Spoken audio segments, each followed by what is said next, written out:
Hello friends, accounts and finance Gurukul channel पे आप सभी का बहुत बहुत स्वागत है। मेरा नाम है अंजुम कुमार मिश्रा और अगर अभी तक आपने मेरे चैनल को सब्सक्राइब नहीं किया तो प्लीज प्लीज कर लीजिएगा।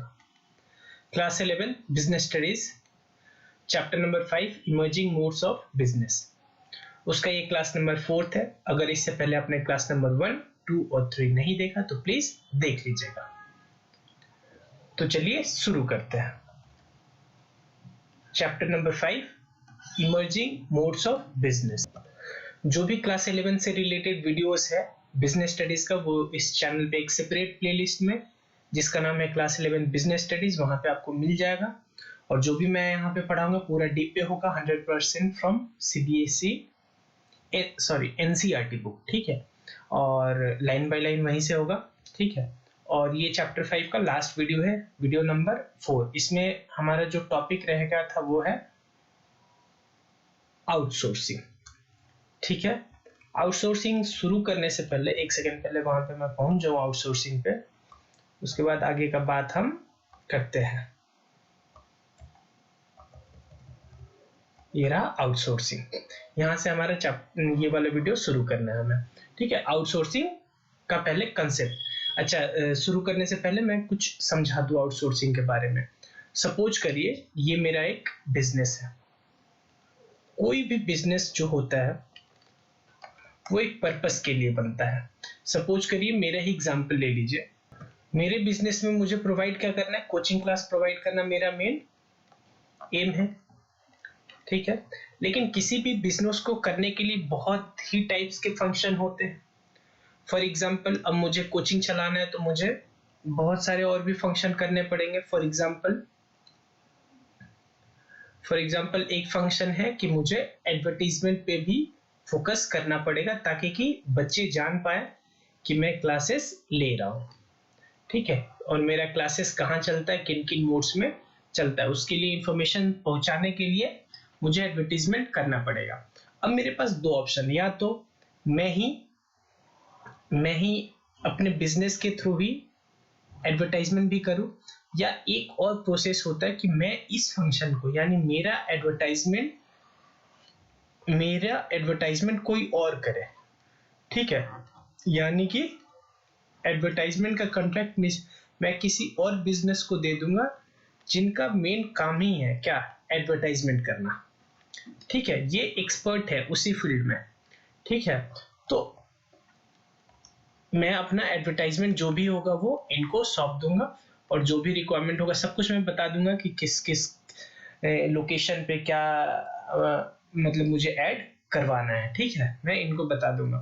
तो एक्चुअली होगा क्या, दोनों को अपना अपना फायदा। एक तो एडवर्टाइजमेंट जो कंपनी है इनको फायदा क्या होगा, मेनली इनको तो अपना प्रॉफिट होगा।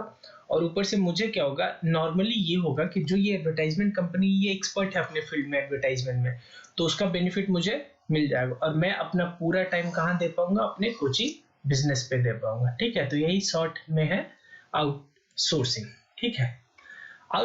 Outsourcing is yet another trend that is radically reshaping businesses. It refers to a long-term contracting out generally the non-core and late even some of the core activity to captive or third-party specialist with a view to benefiting from their experience, expertise, efficiency and even investment, ठीक है। ये वाला याद कर लीजिएगा, ये outsourcing का definition. यहाँ पे दो बात किया, एक तो लॉन्ग टर्म का कॉन्ट्रैक्ट हो, ये नहीं कि शॉर्ट टर्म का नहीं हो, बड़े टर्म का कॉन्ट्रैक्ट हो। और या तो हो सकता है वहां पे नॉन कोर कहने का मतलब जिस चीज जो मेरा मेन बिजनेस नहीं है। फॉर एग्जांपल अगर मेरा कोचिंग बिजनेस है तो मेरे लिए कोर बिजनेस क्या हो गया, कोचिंग पढ़ाना, मेरा कोर काम हो गया, कोर फंक्शन क्या हो गया, पढ़ाना। लेकिन जो नॉन कोर एक्टिविटी है उसको, या कभी कभी कोर एक्टिविटीज को भी ट्रांसफर कर दिया जाता है। इससे बेनिफिट क्या होता है कि थर्ड पार्टी जो स्पेशलाइज है उस चीज में, उसके एक्सपीरियंस, एक्सपर्टाइज, इफिशियंसी और इवन इन्वेस्टमेंट का काम आ जाता है मुझे, ठीक है, मेरे लिए। This simple definition leads one to the salient features of the concept that are not peculiar to an industry, business or country but have become a global phenomenon. अब ये एक ग्लोबल फेनोमिना हो गया, एक कंट्री तक ही specific नहीं है, ठीक है, या बिजनेस तक ही स्पेसिफिक नहीं है, सभी लोग यूज कर रहे हैं। Outsourcing involves contracting out. Outsourcing में क्या होता है, दो पार्टी कॉन्ट्रैक्ट करती है, जिसमें कि एक पार्टी अपने किसी बिजनेस की एक्टिविटी को, चाहे वो कोर एक्टिविटी हो या नॉन कोर एक्टिविटी हो, वो दूसरे बिजनेस को ट्रांसफर कर देगी। Literally outsourcing means to source from outside what you have hitherto been doing in house. यानी कि या तो आपके पास एक चॉइस था कि आप इन हाउस ही वो काम कर सकते थे, तो वो ना करते हुए अगर आप उस बिजनेस, उस पार्ट को, उस एक्टिविटी को आप किसी और को के साथ कॉन्ट्रैक्ट कर लोगे कि वो काम आपका वो काम कोई दूसरा करे, तो वो आउटसोर्सिंग होता है। For example most companies have so far appointed their own sanitation staff. ठीक है, नॉर्मली कंपनी क्या करती है कि झाड़ू पोछा या साफ सफाई करने के लिए स्टाफ्स रख लेती है, लेकिन दूसरा काम क्या है कि वो अपने सैनिटेशन स्टाफ्स को ना रख के वो हाउसकीपिंग के काम को पूरा किसी और कंपनी के साथ कॉन्ट्रैक्ट करके साफ सफाई का काम उनको सौंप सकती है। ठीक है, इसमें काम क्या होगा कि वो जो भी कंपनी होगी हाउसकीपिंग की, वो उन सब फील्ड में एक्सपर्ट है। ठीक है, तो उनके एक्सपर्टाइज का, एक्सपीरियंस का इनका बेनिफिट मिल जाएगा। ठीक है, और मेरा टाइम भी बचेगा, बीइंग द बिजनेस का अपना काम टाइम बचेगा और वो अपने कोर बिजनेस में फोकस कर पाएगी। That is sanitation and housekeeping function were being perform in house, but of late many company have started outsourcing this activity. पहले हाउसकीपिंग और सैनिटेशन का जो भी काम था वो कंपनी इन हाउस यानी अपने में ही एक डिपार्टमेंट बना देती थी, लेकिन अब क्या करते हैं, उसका आउटसोर्स करते थे। They have interested outside agencies to perform this activity for their organisation on a contractual basis, और कॉन्ट्रैक्ट दे दिया किसी आउटसाइड कंपनी को जो कि एक्सपर्ट है इस फील्ड में। Generally non core business activity are outsource. Generally non core business activity ही आउटसोर्स किया जाता है। ठीक है, देखिए कोर बिजनेस तो करेंगे ना, अगर कोर बिजनेस भी हम नहीं करेंगे तो फिर हमारा तो फिर बिजनेस है ही किस चीज के लिए? बिजनेस है तो कोर बिजनेस तो मुझे अपना करना पड़ेगा ना। जो नॉन कोर बिजनेस एक्टिविटी है वही नॉर्मली आउटसोर्स किया जाता है। ठीक है, sanitation and housekeeping functions are non-core for most organizations. Of course, for municipalities and sanitation service providers, these activity comprise the core of their business activity. देखिए normally सारी companies के लिए जो ये एक्टिविटी है, सैनिटेशन हो गया और हाउसकीपिंग हो गया, वो नॉन कोर है। ठीक है, लेकिन अब कोई मेरा म्युनिसिपैलिटी है या कोई कंपनी है ही इसी चीज के लिए जो कि बनी ही है, जिनका मेन कोर एक्टिविटी है हाउसकीपिंग, उनका तो अब होटल्स है। हाँ, होटल के लिए अगर आप देखा जाए तो उनके लिए हाउसकीपिंग क्या है, कोर एक्टिविटी है, उनका काम ही है। होटल पे का बिजनेस ज्यादा जब भी चलेगा जब वो साफ सफाई अपना मेंटेन करेंगे। तो कंपनी नॉर्मली अपने कोर एक्टिविटी को अपने से ही करती है और नॉन कोर एक्टिविटीज को आउटसोर्स करती है। ठीक है, housekeeping is a core activity for a hotel. In other words, depending upon what business a company is in, there will be some activity that are central and critical to its basic business purpose. ठीक है, core activity क्या हो गया, वो जो कि company जिस काम के लिए बनी उसके सेंट्रल और क्रिटिकल बिजनेस पर्पसेस हो।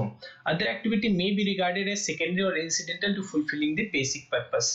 और जो नॉन कोर एक्टिविटी होता है वो क्या होता है, वो मेनली मेरा वो जो नॉन कोर एक्टिविटी होता है वो मेरा सेकेंडरी एंड इंसिडेंटल होता है, जो बेसिक पर्पस है उसको कंप्लीट करने के लिए, यानी कोर बिजनेस को, कोर एक्टिविटी को कंप्लीट करने के लिए नॉन कोर उसमें हेल्प करता है, फुलफिल करने के लिए हेल्प करता है। ठीक है, the purpose of a school for example is to develop a child by means of curricular and co-curricular activity. Clearly this activity comprise the core activity. Running cafeteria, canteen or a book store is not the core activity for a school. एक school के लिए main काम क्या है कि बच्चे को curricular और नॉन को करिकुलर एक्टिविटीज कराना। तो जो स्कूल्स में कैफेटेरिया होता है, कैंटीन होता है, ये क्या करते हैं वो लोग आउटसोर्स करते हैं किसी और का, स्कूल का कोर बिजनेस नहीं है वो। ठीक है, as the organization ventured to experiment with outsourcing, they may initially outsource only the non-core activity, but later as they become comfortable with managing interdependence, they may start getting even the core activity performed by the outsider. For example, a school may tie up with some computer training institute to impart computer education to its student. Starting में तो non-core ही activity देते हैं, लेकिन अगर बढ़िया चल गया तो core activity भी कभी कभी दे देते हैं अगर बेनिफिट दिखता है तो। फॉर एग्जाम्पल स्कूल किसी कंप्यूटर ट्रेनिंग इंस्टीट्यूट के साथ ट्रेनिंग टाई अप करके और बच्चों को कंप्यूटर एजुकेशन प्रोवाइड कराते हैं।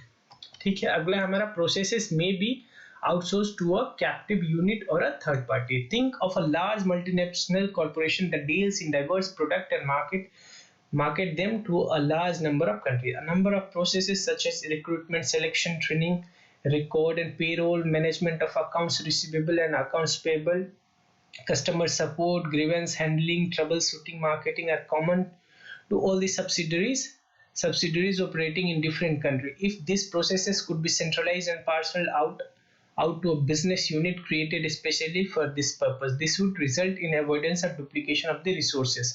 एक और काम क्या होता है, सपोज करिए एक कंपनी है जो बहुत ही बड़े स्केल पे काम कर रही है, तो वो क्या करती है कि एक कंपनी है जो बहुत बड़े स्केल पे काम करती है। बड़े स्केल कहने का मतलब कि वो उसका बहुत सब्सिडरी कंपनी भी है, ठीक है, एसोसिएट कंपनी, सब्सिडरी कंपनी है, ठीक है।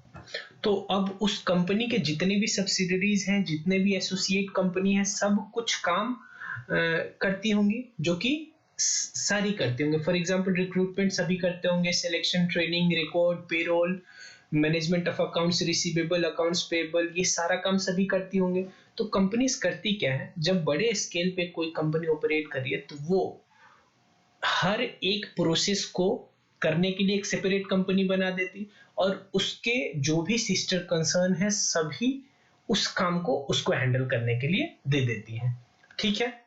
फॉर एग्जांपल सपोज करिए ABCDE पांच कंपनी है जो कि एक ही ग्रुप की कंपनी है, ठीक है। तो इनका जो भी ट्रेनिंग रिलेटेड, रिक्रूटमेंट रिलेटेड काम होगा उसको करने के लिए एक कंपनी उन्होंने ओपन कर दिया जिसका नाम होगा, मान के चलिए, टी कंपनी, ठीक है। तो वो जो टी कंपनी है वो ABCDE जो कंपनी है उनका जो भी रिक्रूटमेंट ट्रेनिंग से रिलेटेड काम होगा वो करेगी, ठीक है। तो इसमें क्या होगा कि उसके स्पेशलाइजेशन अब टी वाली जो कंपनी है वो उसका मेन काम ही हो जाएगा भाई, ठीक है। और वो सभी जो 5 कंपनी है वो अपने मेन पर्पस जो उनका होगा काम का वो करेंगे, यानी कोर एक्टिविटी पे ध्यान देगी। ये पूरा लिखा है, आप पढ़ लीजिएगा, ठीक है। एक सेकेंड, कहां तक हो गया था, यहां से पढ़ रहा हूं। Clearly, therefore, if the task of performing some activity internally is sufficiently large, it may be beneficial for the firm to have a captive service provider, that is a service provider set up for providing services of a kind to only one firm, ठीक है। यानी वो company जो T हमारी बनी थी वो केवल उसी कंपनी A to E जो हमारी कंपनी है उनको ही हेल्प करेगी। For example, General Electrical (GE) is, for instance, the largest captive BPO unit in India for providing certain kind of services to the parent company in United States as well as the subsidiary in other country. GE एक company है, General Electricals वो largest BPO है। BPO यानी business process outsourcing unit है India में, ठीक है। ये मेनली जो हेल्प प्रोवाइड करती है, अपना जो भी सर्विस है वो किसको, अपने पेरेंट कंपनी जो USA में है और उस पेरेंट कंपनी के जितनी भी सब्सिडरी दूसरे कंट्री में उन सभी के लिए BPO का सर्विस प्रोवाइड करती है। और else this processes may be parcelled out to the third party service provider who operate independently in the market and provide services to other firms too. या तो वो लोग ही एक नया कंपनी ओपन करे या सभी कंपनी मिलके अपना काम, सेम काम किसी और फर्म को दे देंगे, किसी और फर्म जो आउटसोर्स लेती हो, ठीक है। जरूरी नहीं कि वो जो नई कंपनी हो जिसको आउटसोर्स किया जाए वो भी उसी ग्रुप ऑफ कंपनी में हो, ठीक है। Figure 5.4 provides a synoptical view of how a firm can outsource some of its activity to the captive and third party service provider. ये 5.4 हमारा इमेज है, figure number outsourcing service provider, captive और third party provider, vertical और horizontal, ठीक है। ये जितना उतना इंपॉर्टेंट नहीं है, आगे बढ़ते हैं अब, ठीक है।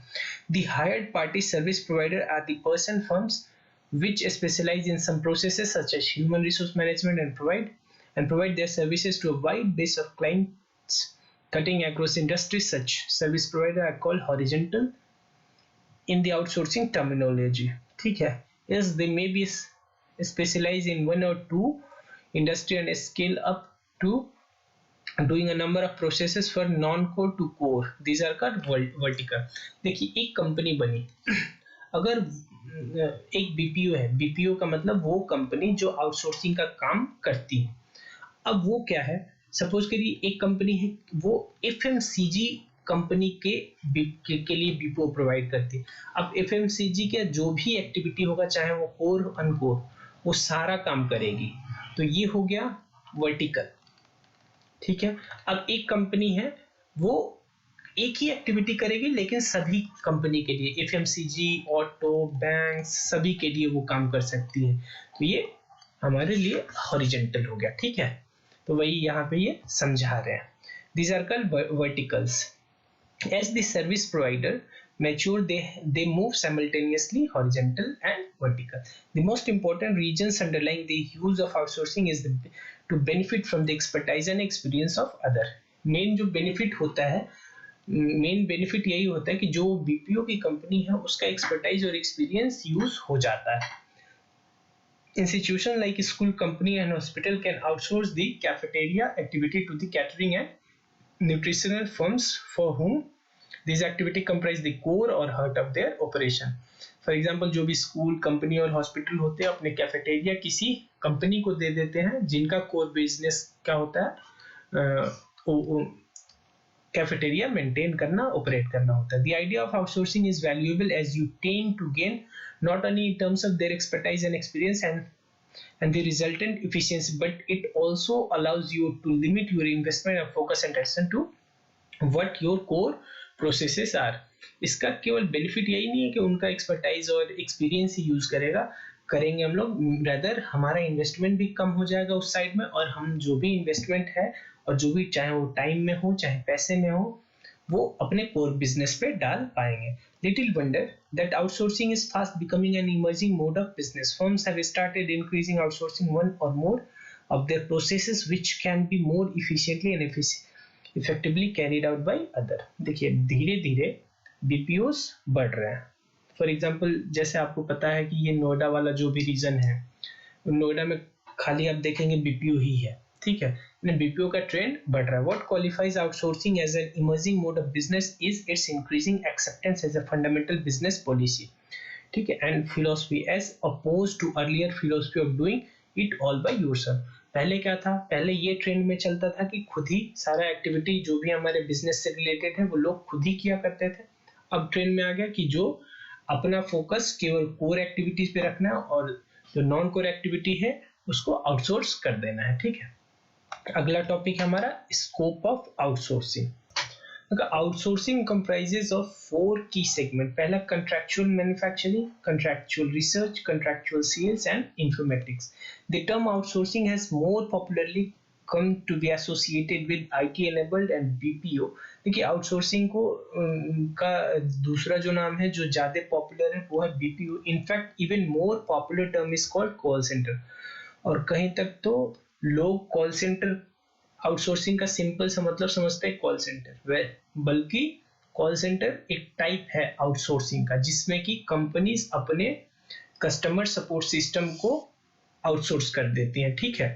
Providing customer-oriented voice-based services. About 70% of the BPO industry revenue come from call center. जो भी BPO इंडस्ट्रीज हैं उनका 70% बिजनेस किस पे चलता है, केवल कॉल सेंटर पे ही चलता है. ठीक है. यानी कि BPO में जितनी भी कंपनी है उनमें 70% कॉल सेंटर का ही रेवेन्यू है. 20% high volume and low value and data work, and remaining 10% from the higher value information work. Customer care accounts for the bulk of the call center activity with 24-hour into 7 days handling of inbound customer query and grievance and outbound यानी customer survey, payment follow up and telemarketing traffic. Figure इतना outlines various type of outsourcing activity. Outsourcing के अंदर क्या क्या आता है यहाँ से आप एक बार देख लीजिएगा, बाकी ज्यादा इससे मतलब नहीं. ठीक है. बाकी हम आगे बढ़ते हैं. जो मेन इंपॉर्टेंट है वो नीड फॉर आउटसोर्सिंग, यानी आउटसोर्सिंग का क्या जरूरत है. यानी यहाँ पे हम मेनली पढ़ेंगे importance of outsourcing. Necessity this is the mother of all the invention. ठीक है. यानी आवश्यकता ही आविष्कार की जननी है. This can be said to be true even in case of idea of outsourcing. Outsourcing भी ऐसे ही उत्पन्न हुआ है. आउटसोर्सिंग भी धीरे धीरे जो कंसेप्ट में आया वो भी जरूरत के साथ ही है. As discussed in the introduction to this chapter, global competitive pressure for high quality product at lower cost, ever demanding customer and emerging technology are the three major drivers causing a rethink or relook at the business processes. देखिए आज की date में जहाँ पे customer को good quality product चाहिए, lower cost पे चाहिए, कस्टमर और भी डिमांडिंग हो गया और नया नया टेक्नोलॉजिकल प्रोडक्ट भी चाहता है. तो इसके लिए जरूरी है कि जो कंपनी है वो अपने कोर एक्टिविटी पे फोकस करे. अगर केवल कोर एक्टिविटी पे फोकस करेंगे तो यानी कि नॉन कोर एक्टिविटी आपको उन बिजनेसेस को देना पड़ेगा जो आपका नॉन कोर एक्टिविटी उनके लिए कोर एक्टिविटी है. ठीक है. This may be regarded as factor responsible for the continuing emergence of outsourcing as a mode of business. In fact today outsourcing is being resort to not out of compulsion but out of choice. Some of the major reasons and also benefit of the outsourcing are discussed below. Important है, ध्यान से देखिएगा. what are the benefits of outsourcing. पहला focusing of attention. तो इसमें ये बताएंगे कि कंपनी जो आउटसोर्स कर रही है वो इसलिए करती है क्योंकि फिर वो अपने मेन कोर एक्टिविटी पे फोकस कर सके. You may be good at doing so many things in academics and extracurricular activity, yet you would be better off by focusing your limited time and money on just a few things for better efficiency and effectiveness. अगर आपको कोई काम बढ़िया से करना है तो ये जरूरी है कि देखिए वैसे तो आप सारा काम कर सकते हैं, लेकिन अगर आप चाहते हैं कि काम बढ़िया से हो, इसके लिए जरूरी है क्या कि आप जो भी काम कर रहे हैं वो फोकस्ड होके करें और कुछ ही काम पे आप फोकस रखें अपना. ठीक है. Likewise, business firms are realizing the usefulness of focusing on just a few areas where they have distinct capability or core competence. इसीलिए businesses को भी अपना जो भी फोकस है वो मेनली एक कोर कंपिटेंस के हिसाब से जो भी काम में उनका मेन कंपिटेंट है वो उस पर फोकस करना चाहिए, और जो और एक्टिविटी है उनको क्या कर देना चाहिए, उनको आउटसोर्स कर देना चाहिए. You are aware that in order to create utilities or value, a business engaged in a number of processes which are purchase, production, marketing, sales, R&D, accounting and finance, HR and administration, etc. यानी किसी भी normal businesses को ये सारा काम करना पड़ता है, लेकिन सारा काम वो अगर करेंगे तो उनका कोर एक्टिविटी हैम्पर हो जाएगा. तो इसीलिए कंपनी क्या करती है, अपने जो नॉन कोर एक्टिविटी है उसको, फॉर एग्जाम्पल HR हो गया, अकाउंटिंग फाइनेंस हो गया, R&D, तो ये सारा इनके पास ऑप्शन है कि वो क्या कर दे, आउटसोर्स कर दे. ठीक है. फर्म्स नीड टू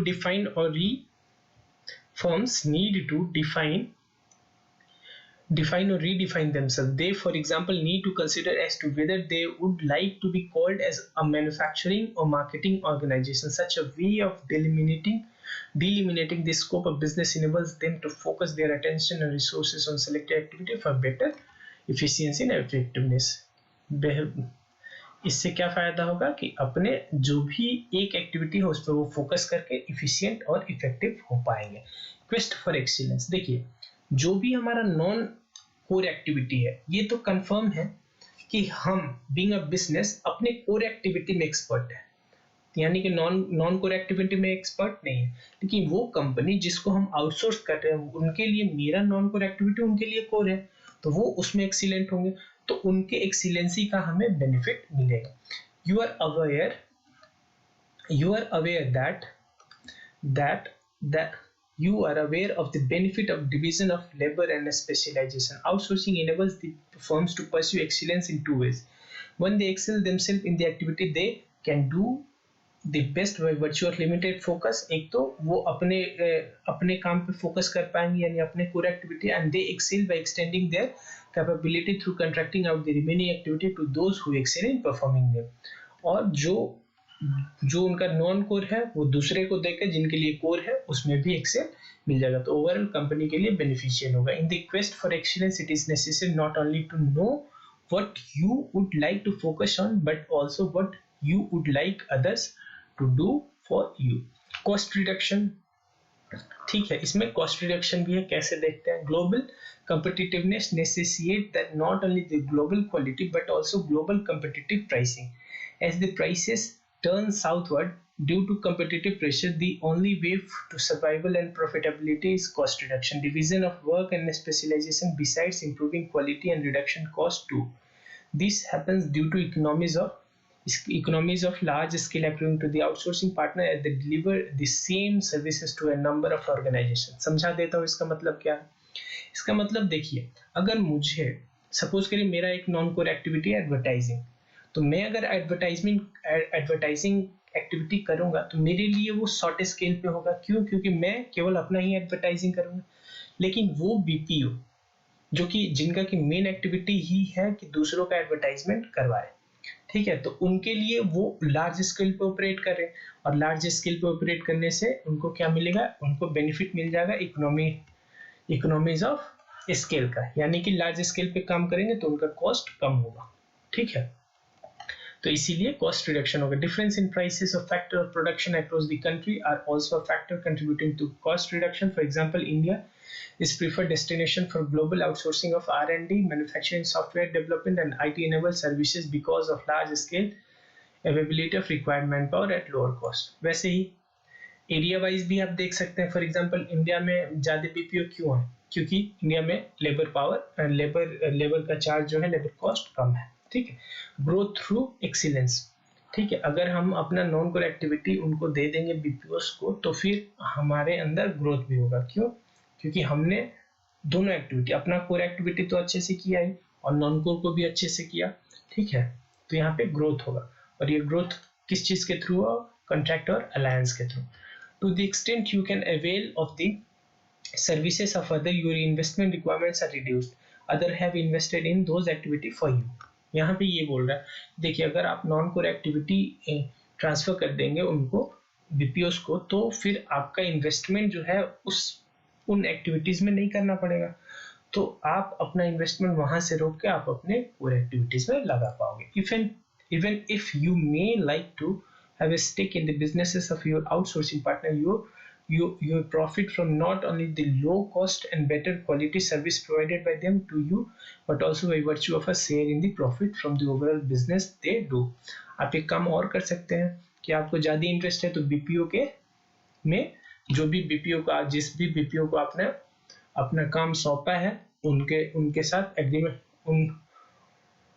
उनके साथ पार्टनरशिप कर लीजिए. ठीक है, therefore you can expand rapidly as the same amount of investable funds result in creation of the large number of businesses apart from financial returns. यानी कि यहाँ पे कहने का मतलब, जो आप पैसा, अगर मान लीजिए सपोज करिए आपके पास पैसा एक्स्ट्रा पड़ा हुआ, आप रेदर देन कि आप उन नॉन कोर एक्टिविटीज में इन्वेस्टमेंट करिए, उन बीपीओ में ही इन्वेस्ट कर दीजिए. ठीक है, वही बात बोल रहा है. Apart from financial returns, outsourcing facilities inter organizational knowledge sharing and collaborative learning. This may also explain the reason why the firms today are outsourcing not only their routine non-core activity but also seeking to benefit from the outsourcing such as strategic and core processes as research and development. Flip to economic development. ठीक है, outsourcing more so offshore outsourcing stimulates entrepreneurship, employment and export in the host countries, the country from where outsourcing is done. ठीक है, in India, in the IT sector alone, for example, there has been such a tremendous growth of entrepreneurship, employment and export that today we are the undisputed leader as far as global outsourcing in the software development and IT enabled services are concerned. ठीक है, यानी कि ये economic development भी help करता है उन host countries के लिए जो कि बीपीओ का सर्विस प्रोवाइड करते हैं. फॉर एग्जांपल, इंडिया बीपीओ में नंबर 1 कंपनी है, और बीपीओ भी mainly outsourcing of software development में ग्लोबल लीडर है इंडिया. ठीक है, तो वो इकोनॉमिक डेवलपमेंट में भी हेल्प करता है. कंसर्न्स ओवर आउटसोर्सिंग का डिमेरिट क्या है, ये भी आप याद करिएगा. It will not be out of place to be aware of some of the concern that outsourcing is behind with. देखिए, हर चीज का अपना मेरिट है, अपना डिमेरिट है. तो डिमेरिट देख लेते हैं. पहला तो कॉन्फिडेंशियलिटी, यानी जैसे ही आप अपना कोई भी एक्टिविटी आउटसोर्स करेंगे तो होगा क्या कि जिस कंपनी को आपने आउटसोर्स किया है उनका इन्वॉल्वमेंट आपके बिजनेस में हो जाएगा, ठीक है, और आपका इंफॉर्मेशन उनके पास जाएगा तो मे भी आपका कॉन्फिडेंशियलिटी ब्रीच हो जाए. Outsourcing depends on sharing a lot of vital information and knowledges. If the outsourcing partner doesn't preserve the confidentiality and say, for example, passes it on to the competitor, it can harm the interest of the party that outsources its processes. अगर वो BPO जिसको हमने अपना काम activity outsource किया, अगर उसने मेरा इंफॉर्मेशन कॉन्फिडेंशियल नहीं रखा और कंपटीटर को दे दिया, तो ये तो हमारे बिजनेस के गोइंग कंसर्न पे ही इफेक्ट डाल देगा, ठीक है.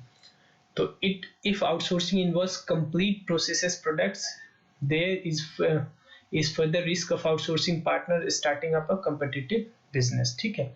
अगर सपोज करिए हमने अपने पूरे एक्टिविटी को ही डाल दिया, उनको दे दिया, तो हो सकता है कि हमारे बिजनेस के थ्रू वो अपना बिजनेस ही ओपन कर दे, ठीक है, और हमें ही बाद में वो हमारे कंपटीटर बन जाए. स्वीट शॉपिंग कहने का मतलब as the firms that outsource seek to lower their costs, they try to get maximum benefit from the low cost manpower of the host country. Moreover, it is observed that whether in the manufacturing sector or the IT sector, what is outsourced is the kind of component of the work that does not much build the competency and capability of the outsourcing partner beyond the skills needed to comply with the rigidly prescribed procedure and methods. So what the firms that go in for outsourcing look for is the doing skill rather than development of the thinking skills, ठीक है. यहाँ पे normally कहना क्या चाहता है, देखिए कि जो भी कंपनी अपने काम को आउटसोर्स करती है, वो उनका अल्टीमेटली मोटिव क्या होता है कि वो अपना कॉस्ट कम करे, ठीक है. तो वो चाहती हैं कि जो जितना भी बेनिफिट है उन कंट्रीज से, जैसे फॉर एग्जांपल इंडिया में low cost man power available है, तो इनको निचोड़ लेती हैं और पैसा भी कम देती हैं और काम भी ज्यादा लेती हैं, यही कहना चाहते हैं, ठीक है. और सारा जो काम देती है मैनुअल देती है, वैसा काम जिसमें मतलब कोई सोचने का जब जरूरत नहीं पड़ेगा, ज्यादा डेवलपमेंट नहीं होगा, जो वो काम करेगा उसमें कोई स्किल्स में डेवलपमेंट नहीं होगा, ठीक है. अगला हमारा ethical concern. Think of a shoe company that, in order to cut cost, outsource manufacturing to a developing country where they use child labor women in the factory back home. The company cannot do so due to stringent law forbidding use of child labor. Is cost cutting by using child labor in the country where it is not outlawed or where the law are weak ethical? Similarly, is it ethical to outsource the work to the country where there existing wage discrimination on the basis of sex of the worker? कहना ये चाहता कि कभी कभी ethical concerns भी होते हैं. For example India में सपोज करिए बैन है चाइल्ड लेबर, ठीक है, तो आप उन कंट्रीज में वो काम दे दें जहाँ पे चाइल्ड लेबर अलाउड है और इसी के थ्रू आप अपने कॉस्ट में कटिंग कर सकते हैं, ठीक है. ये वैलिड पॉइंट नहीं है मेरे हिसाब से. Resentment in the home countries. Resentment in the home countries कहने का मतलब in the course of the contracting out manufacturing, marketing, research and development or IT based services, what is ultimately contracted out is the employment or the job. This may cause resentment back in the home country, the country from which the job is being sourced out, ठीक है. Particularly if the home country is suffering from the problem of unemployment, ठीक है. The efforts and concern, however, do not seem to matter such as global outsourcing continues to flourish as India emerges as a global outsourcing hub. The industry is forecast to exploit at the exponential rate from इतना people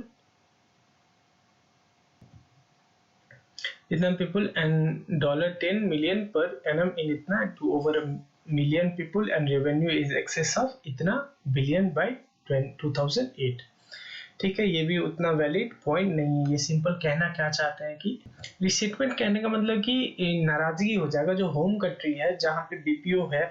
suppose करिए आप ये देखिए कि जो भी BPO India में आती है बस यहाँ का बेनिफिट लेना चाहते हैं कि यहाँ पे एम्प्लॉयमेंट, लोग अनएम्प्लॉयड है या एम्प्लॉयमेंट जो लेबर रेट है वो कम है, इस चीज़ का बस एडवांटेज लेने आ रहे हैं. तो कहीं ना कहीं एक अगर देखिए तो ये डिमेरिट है, ठीक है. तो ये चैप्टर हो गया. बाकी आप ये सारा समरी और उसके बाद ये सारा क्वेश्चन आप देख लीजिएगा. अगर इसके बाद भी कोई आपको डाउट आए तो आप कमेंट सेक्शन में मेरे से पूछ लीजिएगा, ठीक है. वीडियो देखने के लिए आप सभी का बहुत बहुत धन्यवाद. चैनल को सब्सक्राइब कर लीजिएगा, वीडियो को लाइक कर लीजिएगा और डाउट है तो प्लीज कमेंट सेक्शन में जाके पूछ लीजिएगा. Thank you very much. Bye.